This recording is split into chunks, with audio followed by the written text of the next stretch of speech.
with Chief Meteorologist Holden LaCroix. Welcome back. This time yesterday, we were waiting on the anticipation of the rain, and we finally got that, kind of settled in across the region last night. And now we got the clearing skies thanks to building high pressure. Take a look across the board from Eugene all the way down to Roseburg. Mid to upper 70s and 80s are in the possibility, possibly by this weekend, and definitely as we approach kind of next Monday and Tuesday. But here's a look at the rain leaderboard across the region. It took its time getting here, and still it was a very showery and lighter rain than anticipated, but it did manage to add up about 1/3 of an inch here across Eugene. You can see Yachats was the sweet spot at 0.63 in some locations on the northern Oregon coast, and got upwards of an inch of rain from this storm system, but still was some very beneficial news, even though it wasn't a lot out there. And now we're entering a drying and warming stretch, so any of that rain is greatly needed. You can see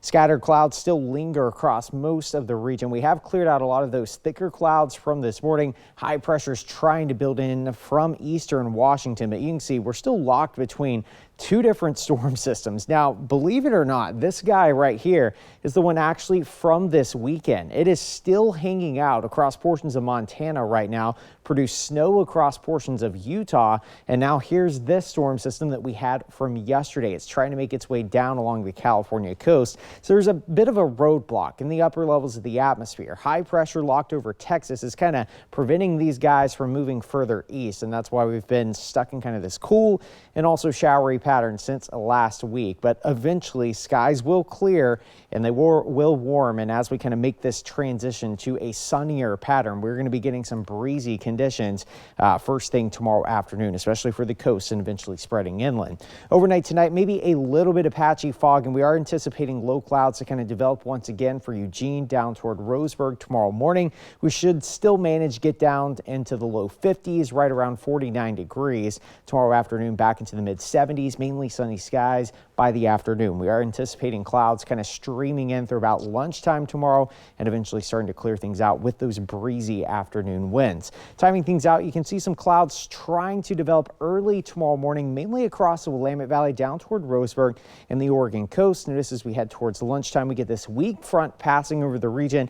Not really going to impact the temperature, but bring some kind of high wispy level clouds around lunchtime, and by the afternoon, mainly sunny skies, and that'll be the trend into Friday as well. But as I was mentioning, once we head toward tomorrow afternoon, some breezy winds anywhere from around 25 to 30 mile per hour wind gusts possible toward the Oregon coast, and eventually all is warm. You can see the drying and warming trend approaching next week. By next Tuesday, we're going to be up to 85 degrees, and then we will start to see the downward trend in temperatures. But all is dry from here on out. We are anticipating the next 7 to possibly 10 days completely dry, and you can see we don't have any shower chances likely until around the 25th. So we are entering a bit of a warm and dry stretch starting this weekend. Take a look at the Oregon coast. 68 degrees by Saturday and Sunday. You can see high level clouds streaming back in by Monday and Tuesday across the Roseburg area. 78 degrees for your Thursday, warming up into the 80s. And yes, that is a 90-degree down towards southern Oregon.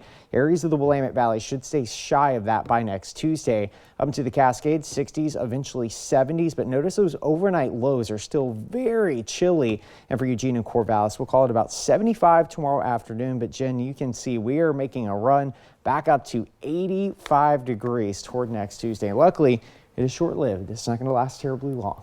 I'll enjoy it. I'll enjoy it. Oh, yeah. All right. Thanks, Holden. We all know screen time can come with some